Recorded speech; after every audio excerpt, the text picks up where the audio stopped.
Hello, everybody. Okay. Hi, Criminal Med. How you doing? Hey, Triple O. Um, so Hey, can you today, hear me? yeah, I can hear you just fine. You sound great. Um, today, Good. uh, I got thrown for a loop this morning, already prepared to talk about the Laura Miller case and everything with that. And then see the news of Adam Montgomery having his murder conviction reversed, and I am pissed. Like, so pissed, I was shaken. So, Yeah, that's not one, a good thing. no, I thought it's not, unfortunately. That's why I had to take a breather for a few minutes. I wanted to come on a few minutes early to go over this real quick before we got into the Laura Miller stuff. So those who don't know, let me get this shared. Harmony Montgomery was a little girl. I think it was back in 2019, December of 2019, something like that. Um, was murdered by her father and or so-called father and stepmother, mostly her father, um, Adam Montgomery. I followed this case, the trial. Oh my gosh, come on, computer, what is it doing? I wonder why they would give him Audio. a new case when he couldn't even show up for the trial. No. Oh no, no. Son of a bitch couldn't. He's such a. I'm gonna swear. I don't care, but it helps me. Okay. Um. Yeah, go for it. So he had custody of his little girl. There was a whole issue. I'm not gonna go into it. The little girl's mom, Harmony Montgomery's mom, fought and fought like hell to for her daughter and to have her daughter.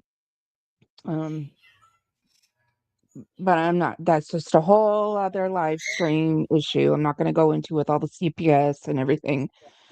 But I followed this case.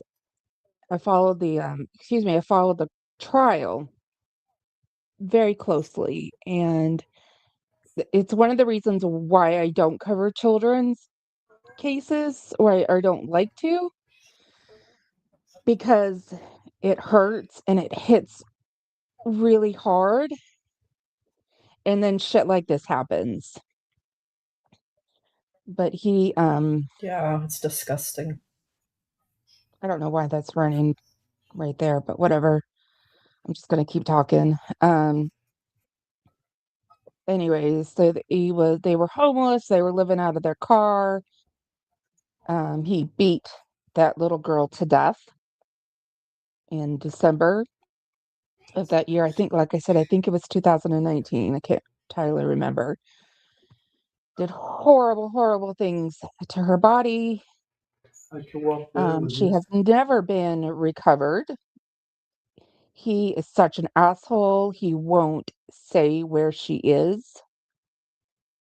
Um, so I think it was in 2023 or 4, he was found guilty of her murder, and he was already in prison for other things too. So he had other charges that he's also guilty of. But this morning, it was found for whatever reason that he had his murder conviction reversed. And I want to see why. So I'm going to go through this with you guys. So this is an article, Harmony Montgomery case, Adam Montgomery's murder conviction reversed by Supreme Court of New Hampshire. So let's find out why. And this is bringing back like Letitia Stouch and her freaking having her murder conviction reversed and new trial. She's another one. She murdered her little boy. Like, okay.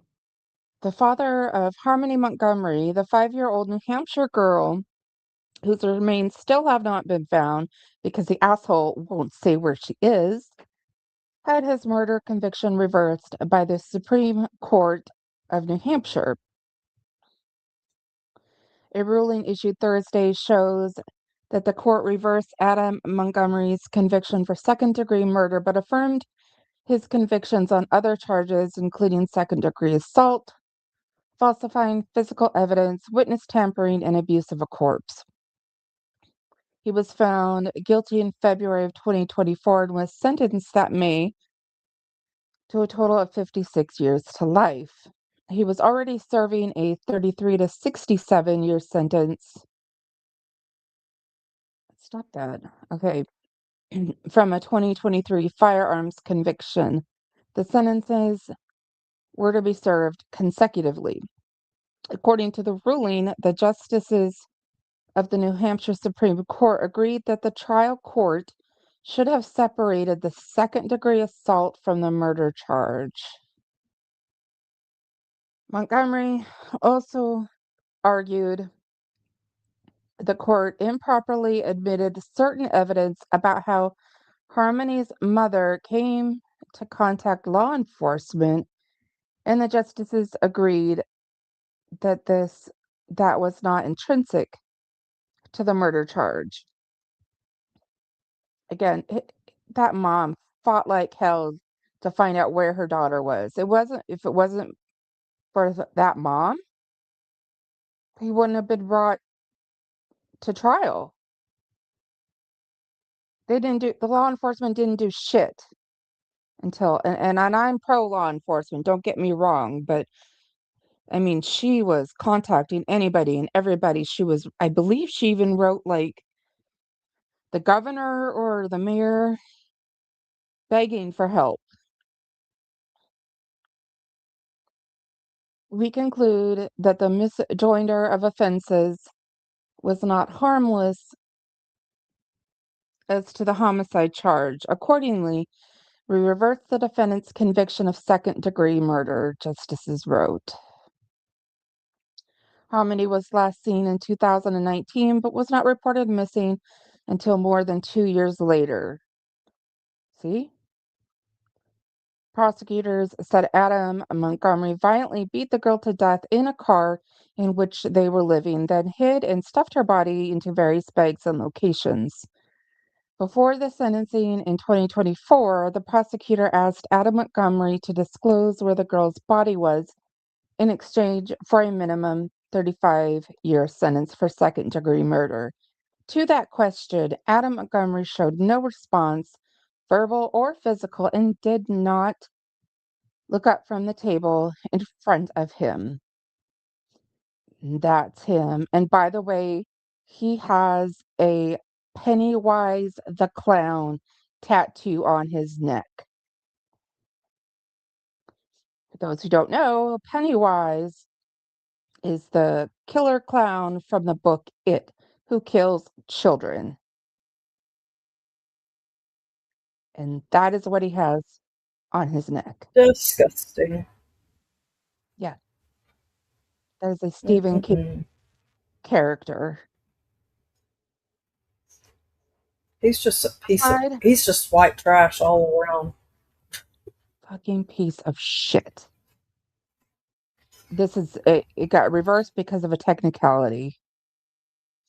Aside from one day of jury selection, Adam Montgomery did not attend his murder trial. He also requested not to attend the sentencing hearing, but a judge ordered that he be present.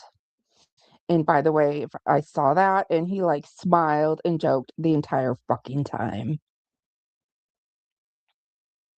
Earlier this year, Montgomery was ordered to pay $15 million to Crystal Sorey, which is Harmony's mother, after he failed to respond to a wrongful death lawsuit. Yeah, she's not going to see any of that money.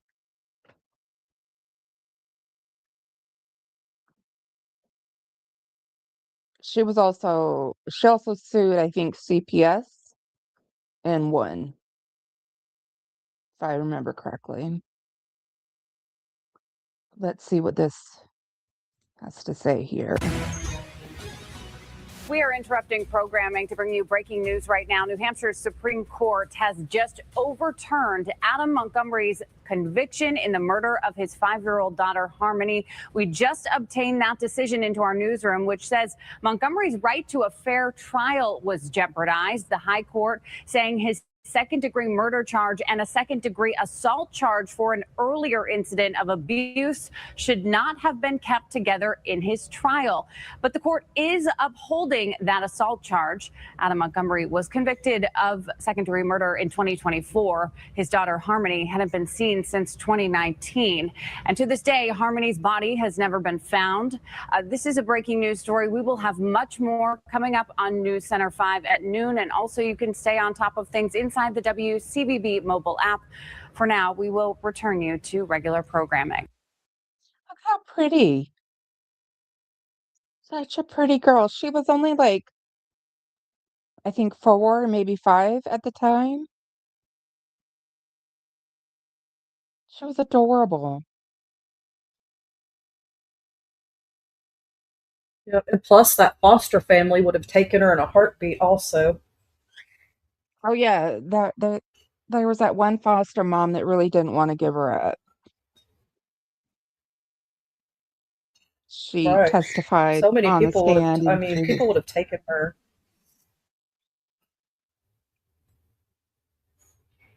yeah,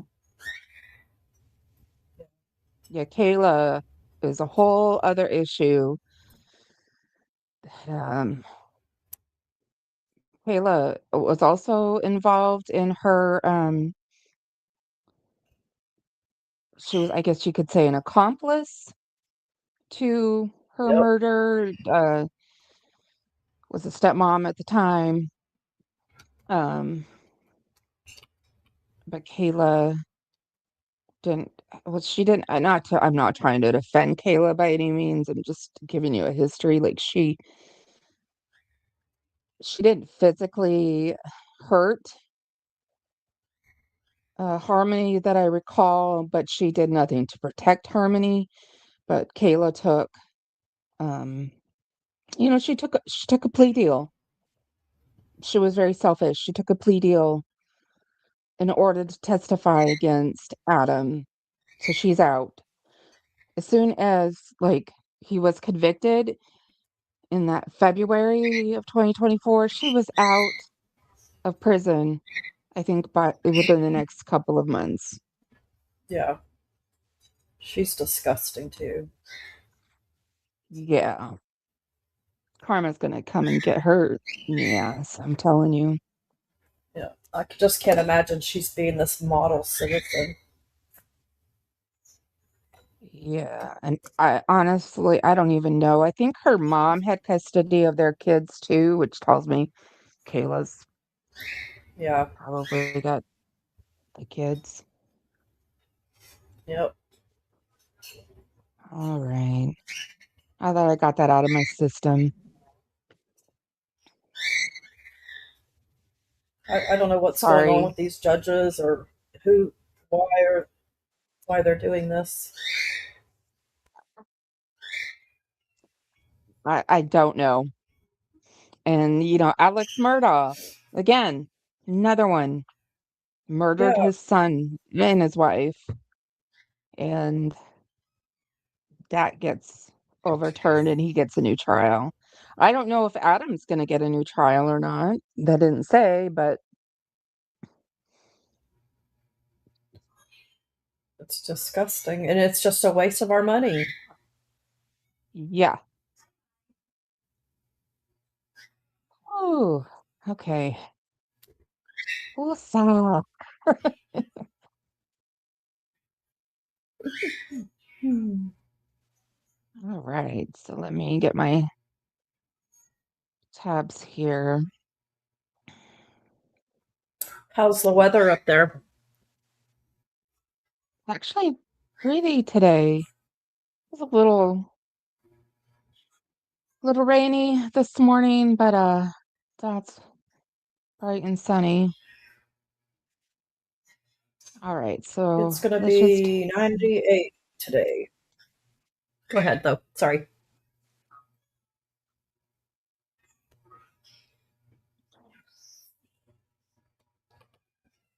Oh, criminal med. Did you actually go to the compound? The Not the compound, whatever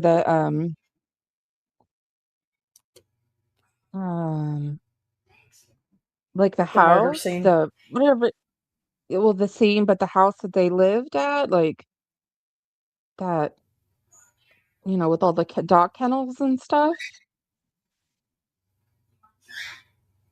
Moselle, yes. Were you there? Like, did you go and tour it like when the trial was going on? I'm sorry, I'm just really fascinated that you actually got to go see that. That's actually really cool.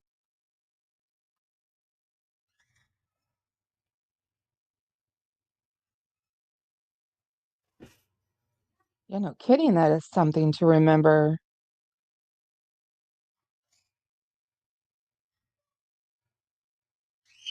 Oh, yeah, where Paul killed Mallory. Damn.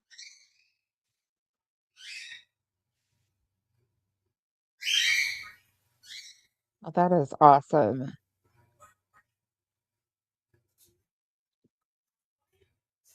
All right. Paul and Mallory. So, I mean, I bet it's beautiful there, but I mean, it's got to be surreal just to visit that scene and to know what happened there. Oh, damn. Yes.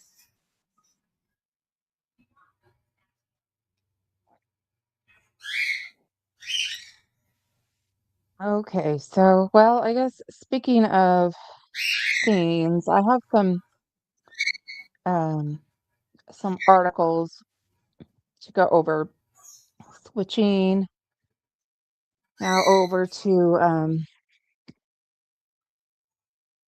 Laura Miller, who was the daughter of Tim Miller, who's the founder of the Texas Equusearch. This case is known as the Texas Killing Fields. Um, and today we're going to be talking about Clyde Hedrick. He was a longtime suspected murderer of Laura and I think a few others. Um, and he was recently released. I don't know how recently, but he was out on parole a couple months ago when the indictment came down. Um, about the grand jury indictment came down about uh, Laura Miller and the other gal that I can't think of her name right now for the life of me. And shortly after that indictment came down, he committed suicide, and uh, the other dude was arrested, which we'll go over in a later live. But right now, this is going to be a dive into Clyde Miller and, or not Clyde Miller, gosh, Clyde Hedrick. But I also wanted to kind of I found a video that shows the scene of the Texas killing fields there on Calder Road, which I'll I show real remember quick. watching the documentary they had about this. It was good. Yeah, And I told you I used to travel that highway back when I was like 17, 18 ish all the time. like you would Creepy. literally drive right by the field. Well, that highway that all that was going down on, now I can't think of the highway, Hmm. but I would go to from from Dallas area to oh my gosh, Texas City, which is by Galveston area. So I would go that area when I would go. It's so Crazy. creepy when I thought about when I realized way later all that had went down, there. Because at the time I didn't know about all that till years later. I was young. I didn't care about the news. you know. Yeah. So Criminal Med asked, was there a book on this case? I don't know if there's a book, but there's a lot of videos, there's documentaries on this case. It's the Texas killing field. Think of from like the late 70s to the early 90s, I think. Um, there's a documentary also on Netflix called The Texas Killing Fields. I think that's the one I've I'm seen. also, yep, I also have a documentary that I'm going to show as well. But we're Cool. going to start with this one. So, yeah, I haven't actually seen this, so it'll be fun to go over. Mm-hmm.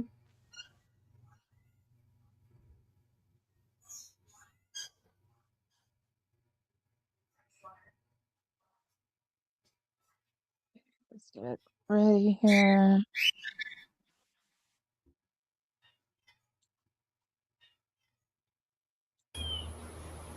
Today we find ourselves in League City, Texas. Lake City, Laura, is that where you were thinking of? No, not League City, but League City is right in there. I've been there too. We used to go to all those little towns around there when I would go. But I would go to Texas City, which is Hmm. all right in there together.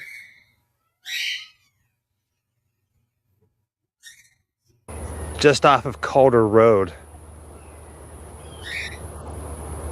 A stretch of land that was once known as the Texas Killing Fields. Well, I guess technically it's still known as that. But things have definitely changed. The Texas Killing Fields were 25, 26 acres of nothing but fields surrounded by nothing. At one point, somebody said that if you were to stand in the middle of the Texas Killing Fields and scream, nobody would hear you. You were that far away, even though you could see civilization. And in the same interview, Actually, and Tim Miller said, I believe he went there. I don't know if he hollered or if he fired off a shotgun, something. He made a bunch of noise and got like no response at all. Like it is completely silent. Creepy. Yeah. they said that if you were to stand in the middle and then run towards civilization as if somebody was chasing you, you wouldn't make it. Since the early 70s, there's been over 30 women whose bodies were found here in the Texas Killing Fields. And for years, their identities were unknown. Their killers are unknown. A lot of these are still unsolved. In fact, I think it was just recently, within the past, 10, 15 years, that the last two Jane Does, they know who they are now.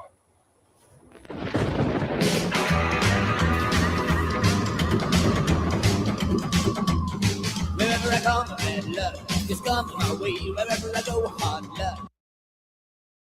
Whoever was killing these women, for quite some time, a lot of people thought maybe it was just one person. But then as time grew on and people were suspects and then they weren't suspects anymore, a lot of people believed that there could have been multiple serial killers.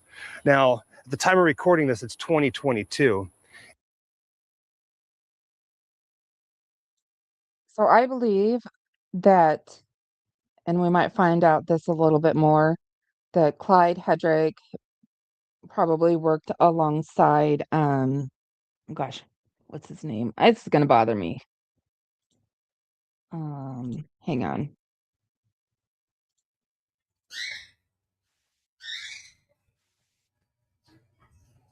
What is his name? That's on the tip of my tongue.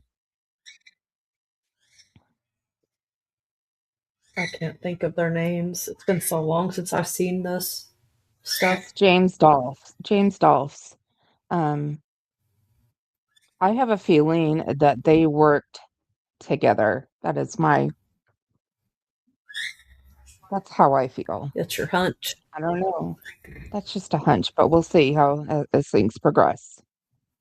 And all along Calder Road here in South Texas, there are businesses, there's a Walmart, there's new houses. There's been a lot of changes to the terrain. It's no longer this vast emptiness that once was back in the 70s.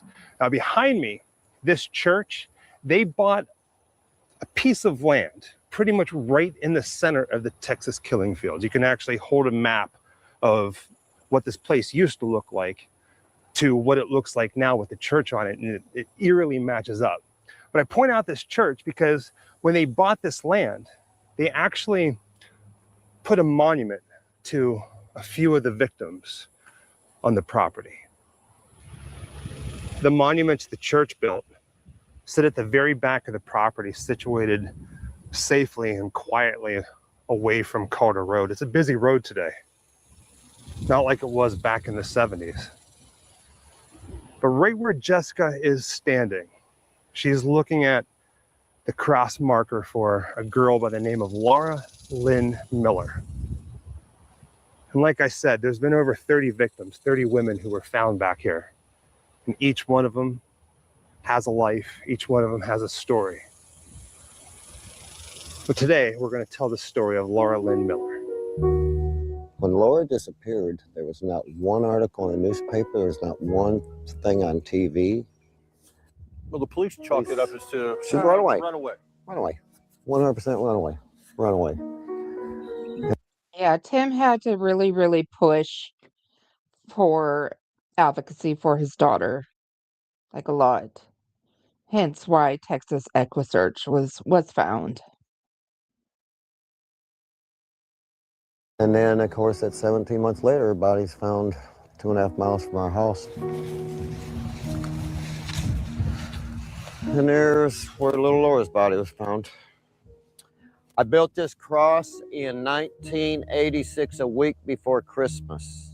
And I'd walk up and have that little talk with Laura and say, Laura, don't be mad at Daddy right now. I said, but, you know, I got to say goodbye. I have to put my life back together. And I said, Laura, I can't come out here anymore. I'd hear a little voice on my shoulder, Dad, don't quit. Please don't quit. And I said, damn you, Laura. Just damn.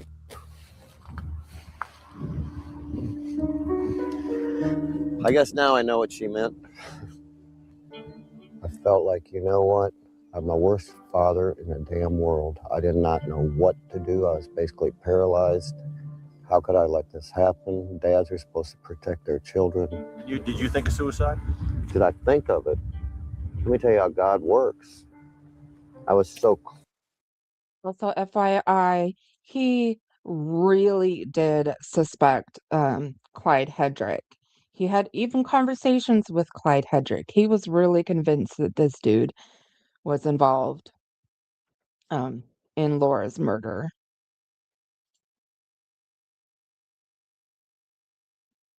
close to it the day before they found her body.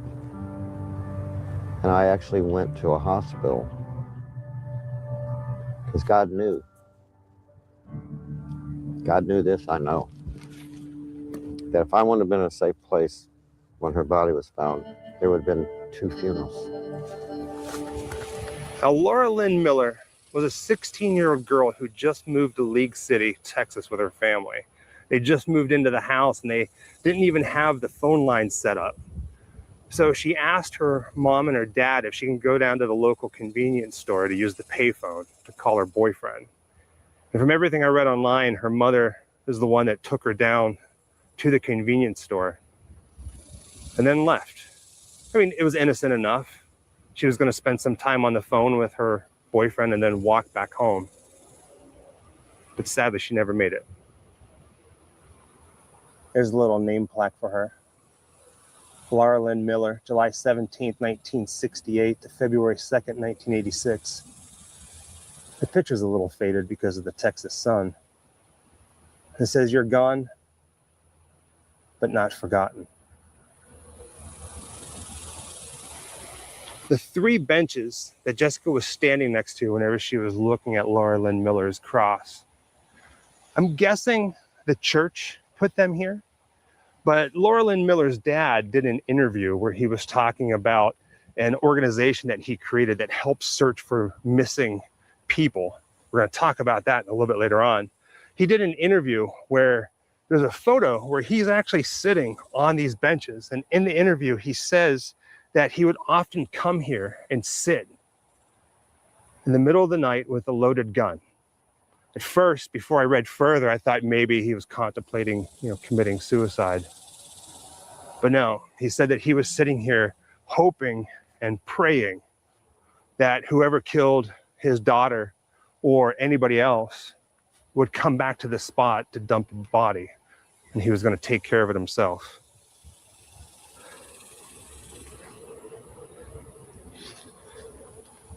Now Jessica's over here reading because there's, on 2 of the benches, there's an inscription. I'm looking at this one a little strangely because it's been so worn away that you can't make out the inscription very much anymore. I can make out a few words, but not much of it. But the other inscription is very easy to make out. The one on this side says, "No farewell words were spoken. No time to say goodbye. You were gone before we knew it. And only God knows why." Every time we do these true crime locations, I always try to come with video or pictures. Now, Laura Miller's father, his name's Tim, he started this thing called the Texas EquiSearch. And basically, it was a group of people that were not police or any kind of like FBI organization or anything like that. There was a group of people that would get together and help search for missing people, missing loved ones. I remember back in 2000, we was on a search, and a search director for another search team said, "Tim, what are you going to do with your horses?" And I said, "You know what? I just love them. We take them on trail rides and stuff." And he actually suggested, "Why don't you start a mounted search and recovery team? It'd be another good resource." And I said, "That's a good idea." Somebody would come and say, "You know what? I'm a pilot. I got my own airplane, my own helicopter. Can I become a member?" Come on in. Come on. Then people would come and say, "You know what? I've got a boat. I'm a certified diver." And then people come and say, "You know what? I work with this company. We've got ground penetration units." So, in all honesty, and it's not bragging by no means, but we've got more resources than most law enforcement agencies in the country have. So you never say no. How can you? Yeah.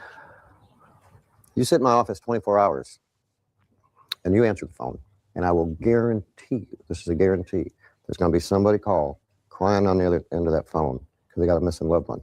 See if you can tell them no. I can't. It is impossible for a family to move forward with their life without knowing. I know 17 months, every time my phone rang, every time somebody pulled my driveway, every time somebody knocked on the door, I got heart palpitations just thinking they're bringing Laura home. I would never leave a family alone if there's anything that I could ever do to help. To know there's going to be this many families. Now, I do want to point this out. In the center of your screen, that's where Laura Miller's. Yeah. And when he says that many, I think it's like 30 something victims. Yeah. Insane. In regards to the Texas killing fields. Texas EquiSearch, it's got to be probably in the thousands at this point, I bet. Yeah, I'm sure. Cross is. There's another one right over here that Jessica's kneeling in front of. And then if I turn the camera over this way, there are 2 more. The reason these crosses are where they are is because these were where the bodies were found. That just kind of blows my mind. And they weren't all found at the same time. Sometimes they were years in between. Sometimes the police would come out here to search for one person, and then they would find another victim that they didn't even realize was out there. Also, there would be people walking or hiking the trails back here, the Texas killing fields, or kids on bicycles riding, and they would come across somebody. It's crazy.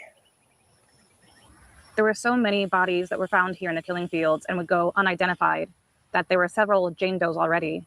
When one body was found in 1991, she would go on to be labeled as Janet Doe. Eventually, her remains were identified, and her name was Donna. The picture that they used here is when she was young, in her 20s, but Donna would go missing in her mid-30s. She moved around to small towns of Texas trying to escape an abusive relationship. When her body was found, she had several injuries that had healed poorly, including a spinal injury. She would go on to be unidentified for quite some time. In fact, she was one of two to be recently identified with modern technology. The cross you're looking at right now belongs to Audrey Lee Cook. Her remains were found the same exact time as Donna's were by two boys riding their bikes back here. And for years, both women, their identities were unknown for quite some time. While Donna, she became known as the Janet Doe. Audrey, she was Jane Doe. And like Jessica was saying, in the past couple years, we now know who they are. Another metal name plaque. And her photo is faded because of the sun. And it too says, "You're gone, but not forgotten." There's one more cross that we want to visit. And it's the most interesting or the strangest one of them all when you think about the facts and what happened. And the marker's for a woman by the name of Heidi Villareal-Fyes, F-Y-E. I think I'm saying that right. And that's her right there behind the purple rosary. April 30th, 1958 to April 6th, 1984. Again, the metal plate says, "You were gone, but not forgotten." So Heidi Villareal-Fyes, she is another well-known case within this Texas killing fields. That'll come up quite often. This is where these crimes, these killings, start getting a lot more stranger. A year before Laura Miller went missing, at the last seen at the payphone at the convenience store, a year before that, she went missing, last seen at the same exact convenience store, supposedly using the same exact payphone. Strange, right? The terrain around the Texas killing fields has changed so much over the years that there's no way that this could have been done in today's times. There's so many different stores, there's people everywhere. Like I said, there's a church that built the property, built their church right here in the center of it all. But there's still so many stories. Everybody here in League City, Texas, knows about this place. And it's kind of hard to get the story straight, to get the facts straight. And doing research on this property alone, these 4 markers, we've come across 4 different articles that talk about 4 different ways the bodies were found. Laura Miller, that cross that's right there, again, in front of the stone benches. Supposedly, whenever she went missing, her father, Tim, pleaded with the police to go searching out here in the killing fields, and for some reason, they wouldn't. And then she was found because they were out here looking for somebody else. And that's how they found her remains. Like I said, the more you dig into what happened here in South Texas, the more it just blows your mind. The area here in League City around Calder Rd, the Texas killing fields, have changed so much. Like I said, it doesn't look anything like it did back in the 70s. So I kind of wanted to drive around and see if I can see anything that might show what it used to look like. A little further down the street, there's a sign that says "Proposed Future Lighted Sports Park." Now, to give you an idea of where we're at, just to the left of the sign, if you look as far as you can to the tree line, that is where the church is, where the markers are. So they're really starting to build everything up here. Then over this way, again, look the furthest off, and you can see houses. So times are changing, that's for sure. The gas station that Laura Miller and Heidi Fee made the phone call from, the payphone, is here. It's now a Valero, but it's on the corner of West Main and Hobb Street, not too far from where their bodies were found. And we walked inside and got permission to film, and I asked them if they knew where the payphone once was. This is important because this is where Laura's mom dropped her off to use the payphone to call her boyfriend at the time, because they didn't have a phone at the house hooked up yet because they had just moved into that new house. So her mom took her to this payphone and to call her boyfriend, and that was when she was last seen. I think the payphone was somewhere around over here. It's no longer here, and they didn't. But if you know anything, at least possibly from the movies, anytime you see a payphone at a place like this, it's on the outside of the building. Just gonna walk around to see if we can see anything. Nothing back there? No. I was just having a nice conversation with these fine folks here at the Waffle House. What is it? League City, Texas, right? Yes. Well, what's your name? Star. Star? Nice meeting you. Jade. Hi, Jade. Varnell. What is it? Varnell. Varnell? Nice meeting you. File murder case. This makes it the third time Laura Miller's family has gone through this painful. Bizarre. Which would make sense because it's on the side of the parking lot, off property, but still near the street. I could deal with that. Only on 2 tonight, more remains buried in a high-profile murder case. This makes it the third time Laura Miller's family has gone through this painful process. Laura's father, EquiSearch founder Tim Miller, speaking to our Robert Arnold tonight. And Robert, this is now 3 times in 3 decades for this family. And Chris, if you'll permit me a small personal observation, I do believe today's service brought Tim Miller a sense of peace. His daughter Laura disappeared in 1984, and it wasn't until today all of her remains were finally laid to rest. In the perfect world, a child buries their parent. Unfortunately, things happen where a parent does have to bury their child, have to bury the same child 3 different times because of reasons out of our control. It was. Oh my God, that is crazy. Wow. Okay, that I didn't know. That is insane. Pretty devastating. Volunteers, family of the missing, investigators, even Galveston County District Attorney Jack Rody bowed their heads to honor the life of 17-year-old Laura Miller. I think I heard her little voice say, "Dad, I'm so sorry for all the pain that you've been through." Laura was among the 4 victims found in the so-called killing fields in the 80s and 90s, murders that have never been solved. Due to errors at the Galveston County Medical Examiner's Office during that time, Tim had to bury portions of his daughter's remains twice before. He sued the county and settled. Then, at the end of 2019, Tim was told more of his daughter's remains were found stashed in a box at the ME's office. He filed another lawsuit, then decided to drop it. Why should I make those people pay for a mistake that somebody made years ago and that person is no longer alive? Laura's murder is the reason Tim founded Texas EquiSearch, an organization that has saved countless lives around the world. Tim said he is now focusing on the legacy founded on his daughter's memory rather than the pain of her passing. It was time to say goodbye. It was time to say goodbye. It was very, very difficult carrying that little casket, but it's time to say goodbye. There are dragonflies everywhere in the cemetery.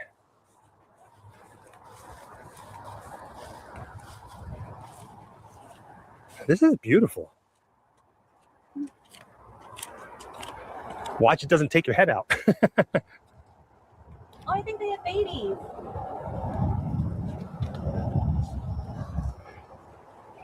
We now find ourselves in Dickinson, Texas, not too far from League City. The cemetery is known as the daughter, sister, friend, Laura Lynn Miller, July 17th, 1968 to February 2nd, 1986. A little quote, and she is buying a stairway to heaven. There's nothing etched into the back of her stone. But I really like that somebody, I'm guessing her family is the one who keeps bringing out the angels. Her family's still here in League City in Dickinson, Texas. Now, I didn't realize that the Texas EquiSearch was still in operation, it's still a thing. The main office is still here in its original location. I love how it kind of looks like an old saloon, like old, Texas Western town.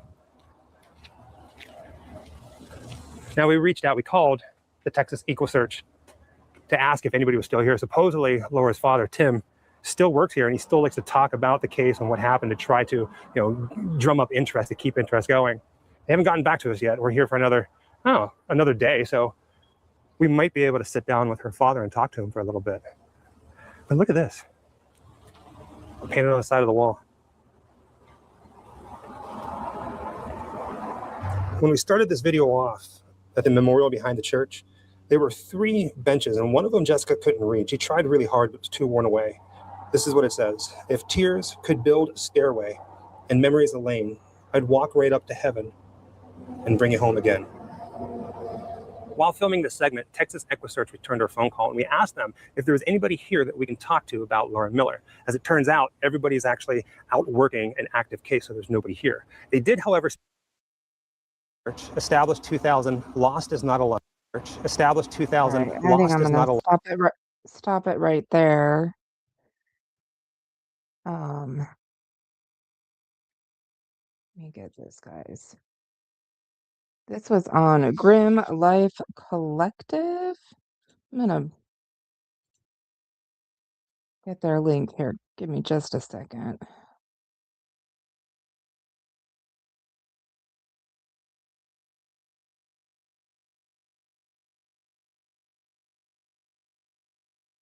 I just subscribed to them. I don't know why I wasn't before.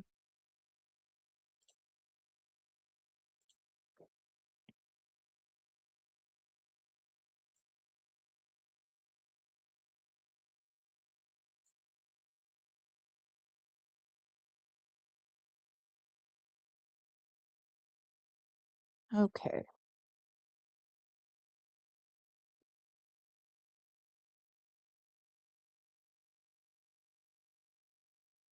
All right, so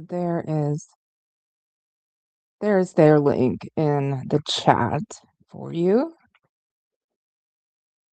So now what we're gonna do,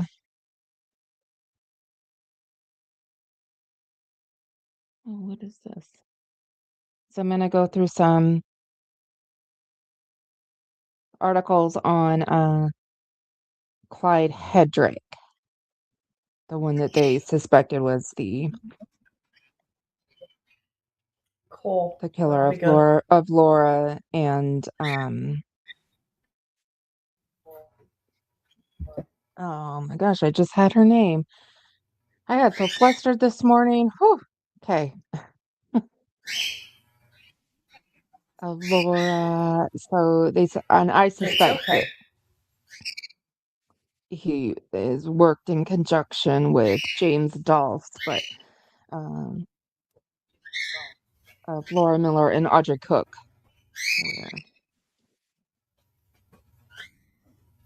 So Lots let of me names get to this. remember. What's that? Lots of names to remember. You still remember, yeah. Could you hear me? I heard you.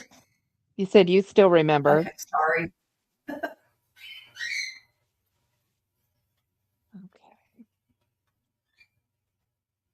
All right, takes a minute for me to get it screen shared.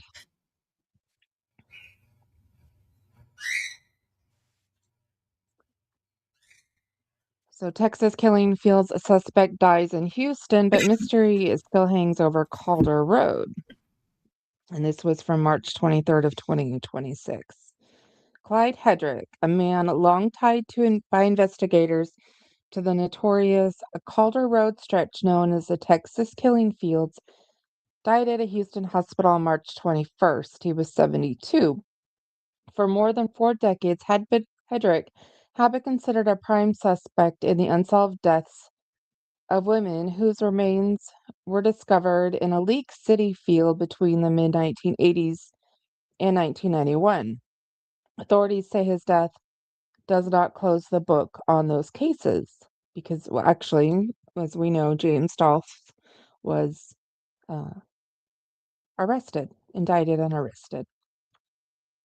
Hedrick was taken to a Houston hospital last week and died on March 21st at about 2 p.m., according to KPRC Houston.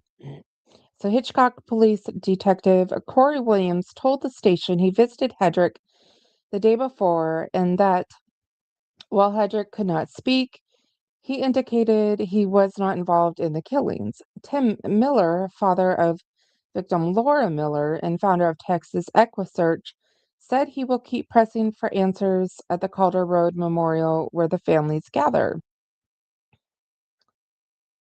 So, long shadow over Calder Road.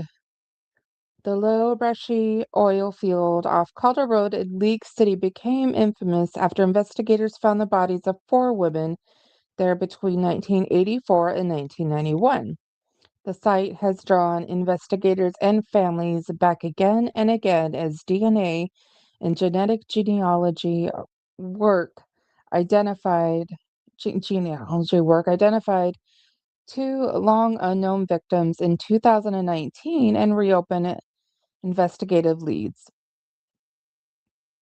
The FBI has said the cases remain actively worked and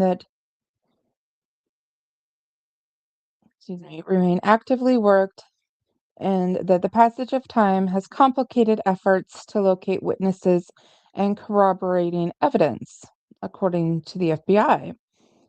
Even with forensic tools, the long history of the site means investigators are often chasing memories that are decades old. So this is where we're going to pick up off. So Clyde Hedrick has his criminal history is, as the saying goes, as long as your arm. So Hedrick was convicted in 2014 of involuntary manslaughter in the 1984 death of Ellen Ray Beeson. And I'm going to go over that. And was sentenced to 20 years. So in 2014, he was sentenced to 20 years. By the time of his death, just a few months ago, he was already out on parole. He was released to mandatory supervision in October 2021 and had been living at a Pearl halfway house in Southwest Houston. And a Galveston County court later granted Tim Miller a default wrongful death judgment against Hedrick in July of 2022 for more than $24 million after Hedrick failed to appear. The criminal conviction, Hedrick's release, and the massive sigil judgment intensified public scrutiny but did not result in criminal charges tied to the Calder Road victims. Hedrick was never criminally charged in the Calder Road killings, authorities say, and his death will not necessarily close the investigations. Retired FBI agent Richard Renison, who has worked the case for years, has noted that witness accounts and leads sometimes contradict one another, but that investigators continue to follow tips, according to the FBI. Family members and advocates said Hedrick's death will likely shift the public conversation around the cases, but not the work involved in trying to find definitive evidence. Relatives of the victims say they will keep pushing for answers at city, county, and federal levels. Tim Miller, who has long maintained Hedrick's guilt and who won the civil judgment, has repeatedly said he will not stop pursuing the truth. The Calder Road Memorial remains a focal point for families seeking closure as investigators weigh whether any remaining evidence can be tied to living suspects.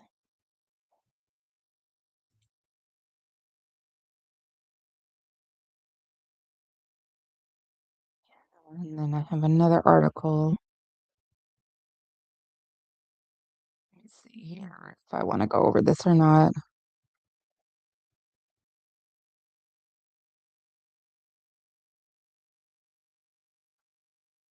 When was this? This was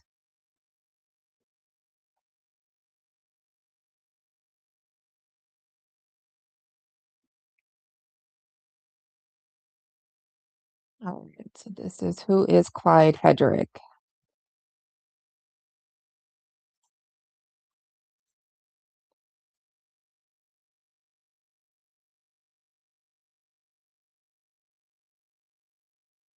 And this was a couple of years ago.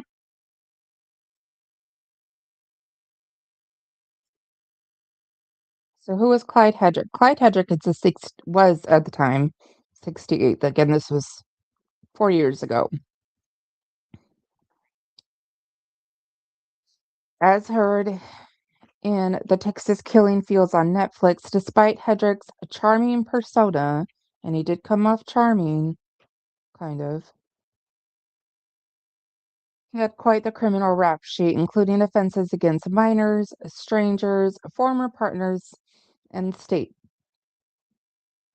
Hedrick also has been charged with enticing a child, aggravated kidnapping, sexual assault, criminal trespassing, terroristic threat, attempted arson, theft, possession of marijuana, and driving while intoxicated. In 2014, he was found guilty of involuntary manslaughter for the death of 29-year-old Ellen Ray Beeson.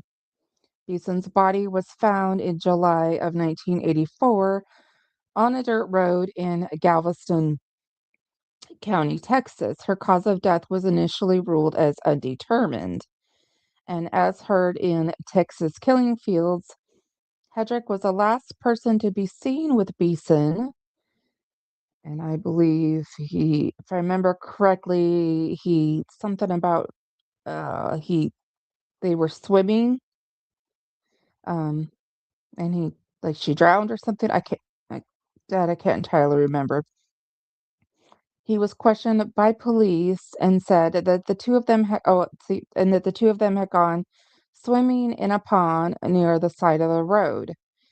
He added that Beeson had drowned. He planned to drive her to the hospital, but feared that he would be suspected of murder and instead left her body behind in the open. In 1996, Hedrick was convicted of abusing a corpse and sentenced to a year in jail as there was not enough evidence to prove that Beeson had been killed. However, in 2014, her death was ruled a homicide and Hedrick was convicted of involuntary manslaughter. He was sentenced to 20 years in prison. And as heard in Texas Killing Fields on Netflix, Tim Miller, the father of Laura Miller, believes Hedrick is the man responsible for his daughter's murder. Speaking in the documentary, Tim Miller recalls moments when his teenage daughter would say she was scared of Hedrick. He was the Miller family's neighbor, but has denied any involvement in Laura Miller's death. As recently as 2018, Hedrick wrote to UK newspaper The Guardian, maintaining he did not kill anyone. Like, anyone. However, Kevin Petroff, Galveston County's assistant district attorney, tells filmmakers in the Texas Killing Fields that Hedrick made a jailhouse confession to raping and killing Laura Miller and murdering Heidi Villareal-Fyes. Again, I told you Heidi Villareal-Fyes, that's a name that you're going to hear quite a bit about. Despite an alleged verbal confession, a conviction could not be secured without additional evidence. On September 10th, 1984, 16-year-old Laura Miller disappeared a short distance from her home in Texas. Earlier that evening, she had asked her mother to drive her to a payphone so she could call her boyfriend. After their phone call, Laura Miller had intended to walk home, but she never returned. More than a year later, her body was found in the same patch of land near Calder Rd in Lake City as 23-year-old Heidi Villareal-Fyes, who had vanished in 1983. Fyes' remains were located in April 1984, and Laura Miller's in 1986. Another 2 bodies were found in the same area. They would be identified 2 decades later as Audrey Lee Cook and Donna Gonzalez Prudhomme. And Audrey Lee Cook is the other gal that James Dolphs is indicted for. We don't need to know where Clyde Hedrick is now. We know where he is now. It's kind of rotten in hell.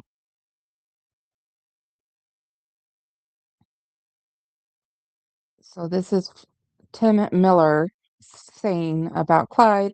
I want Clyde to know that I know what you did to my daughter, and I'm not going to let you rest until we have you where you need to be for the rest of your life. As time goes by, and the more information I get, and the more information I am continuing to get, I have no doubt in my mind Clyde Hedrick is responsible for Laura's murder. And despite being found civilly liable for Laura Miller's death, Hedrick has never been charged for her murder. Well, he was indicted and took the cowards out. All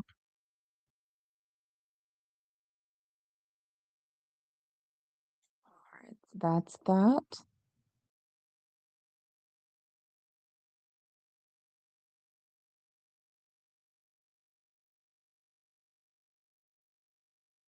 I do have another article. Let me get this up and we can kind of view it here.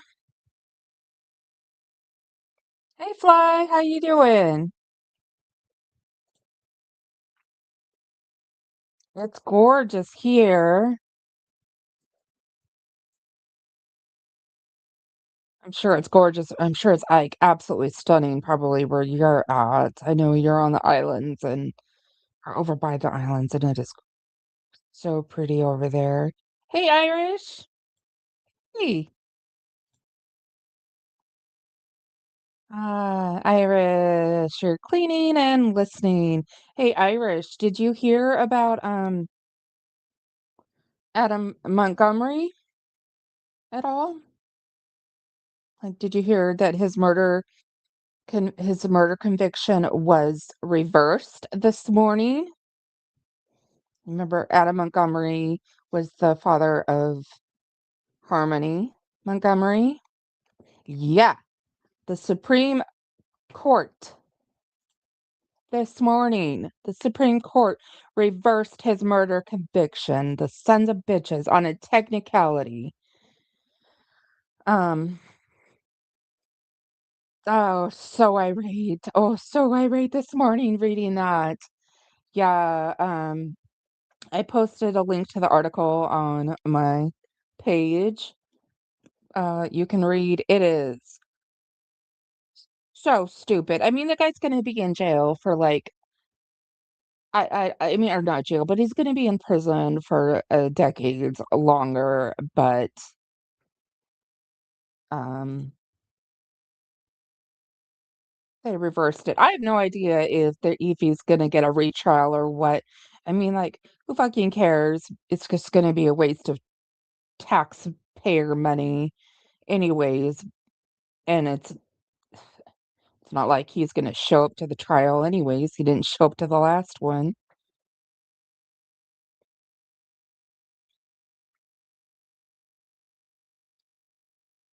Yeah. Ooh, that got me mad. Okay. Let's breathe. Like, ew. Yeah, I have no idea.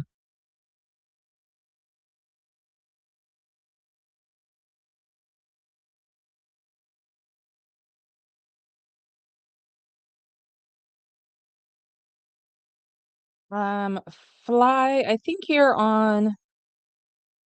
Are you on Fly? Are you in vertical? Because I think Irish is in horizontal. So yeah, Fly, I think you're in vertical. If you switch to the horizontal, you will be able to see Irish. And Fly says Irish and Willow. I posted a short and tagged you. Craig talking to BJ like he normally does on a hot mic. No, I haven't seen it. I didn't watch any of BJ's lives last night. I have to get caught up. Um, I'll check it out though after I'm done here.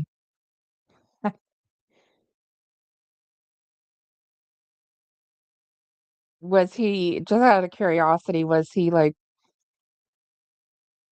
releasing some things he shouldn't have said? For those who don't know, we're talking about allegedly with Brittany J.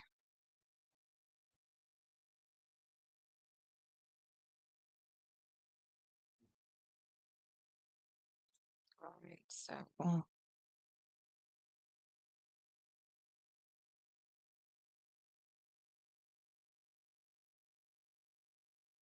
let me get this. Let me take a look at this other article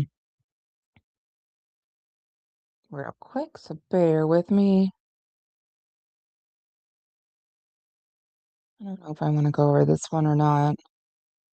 I think this one article just like describes like, well, here I'll show you it, like how he was like this so-called, how Clyde Hedrick was like this so-called like ladies' man, and I think he's charming. Well, he could kind of woo his way into women's hearts, but yeah, there he is. This was a booking photo. I don't know when. Doesn't say.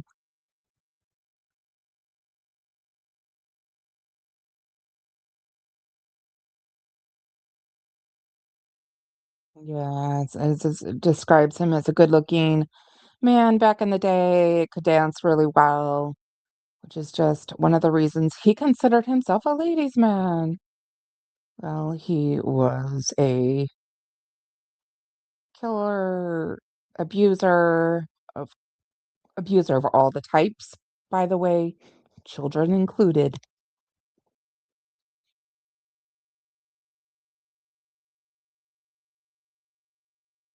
All right, I'm not gonna do that anymore. So,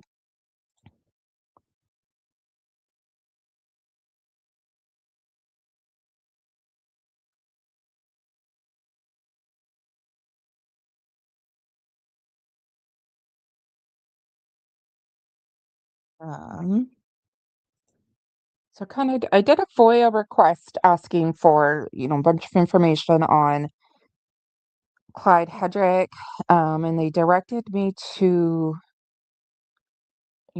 well, they gave me a lot of instructions and it directed me to a portal and stuff. Let me get it looked at real quick. This is going to be mostly about her information about Clyde Hedrick's uh, the re-indictment for a murder back in 2014. It's kind of where I started. I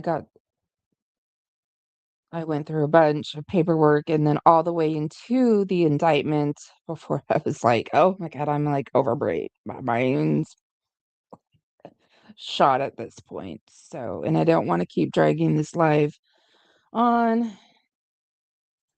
for much, and it would have been very, very long if we were to go over everything in one live, like hours and hours and hours. Like, I'll show you guys. Let me get this all the way up here.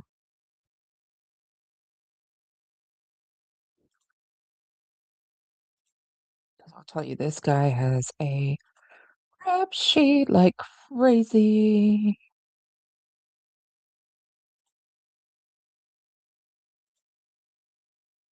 Is it this one?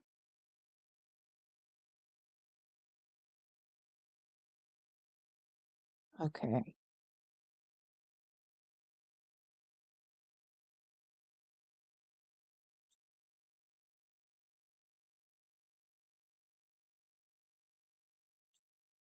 See if it'll let me go back.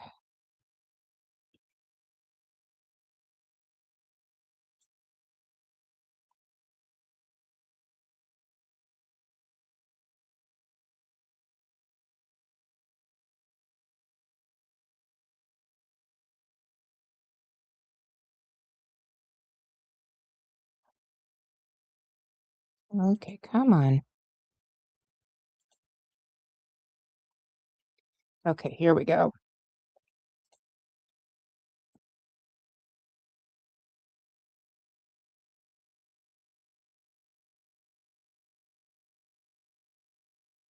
And it is. It's Clyde Edwin Hedrick.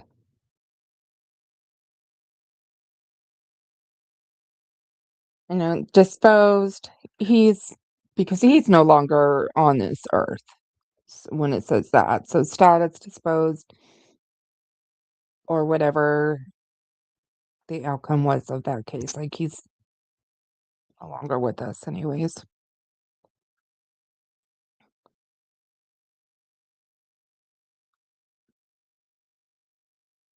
So we have this, an interest of a child, some kind of a divorce thing. And then here you go, like felony, a bunch of misdemeanors, felony, misdemeanor, civil cases. I think I know what a reciprocal. That's not. Well, that's probably to do with his ex-wife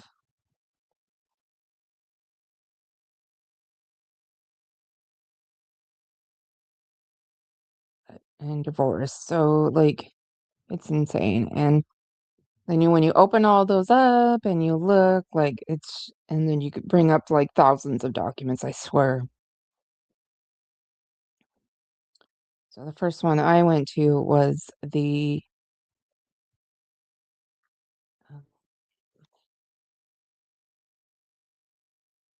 murder indictment, which I think is this one.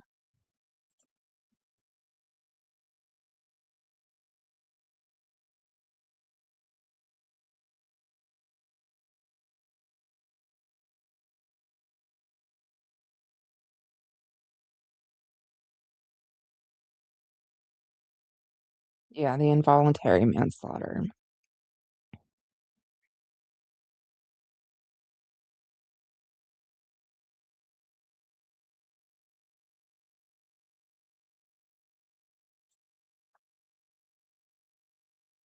Oh, I didn't even, gosh dang it, and it didn't even share the screen. Well, shit. What the frick?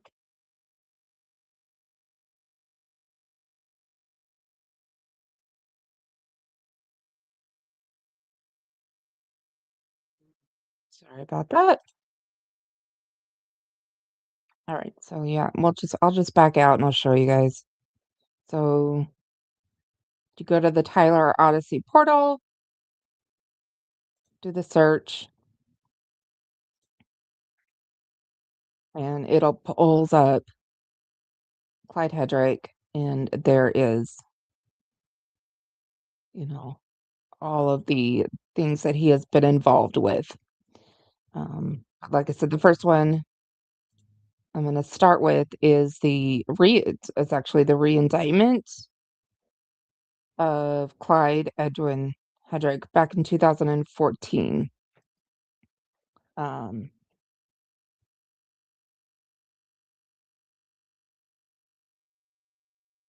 For Oh my gosh, names are completely going out of my brain today.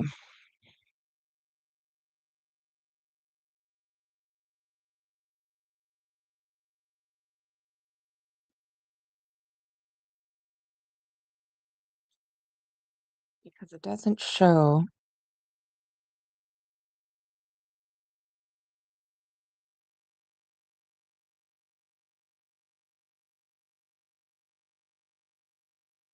Well, let's do this. Hang on. He was indicted for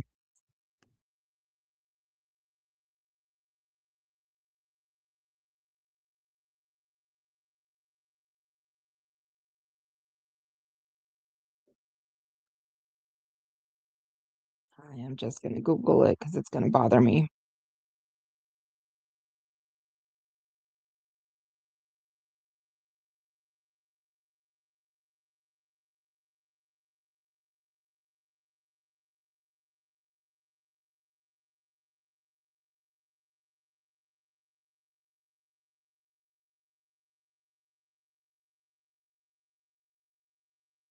Ellen Ray Beeson. Good Lord. Okay.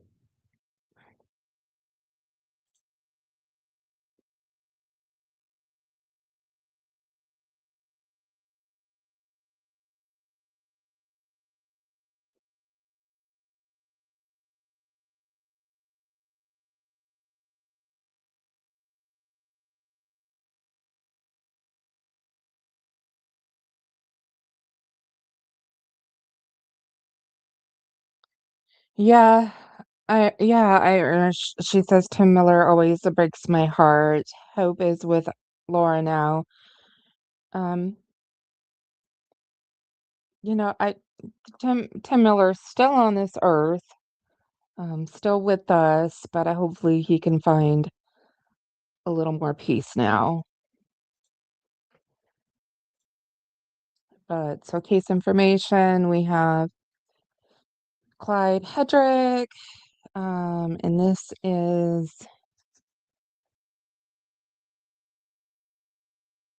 the charge, the involuntary manslaughter charge. This was back in 2014.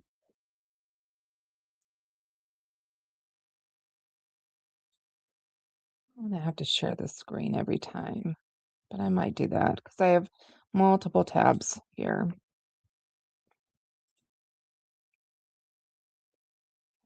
Go to next one.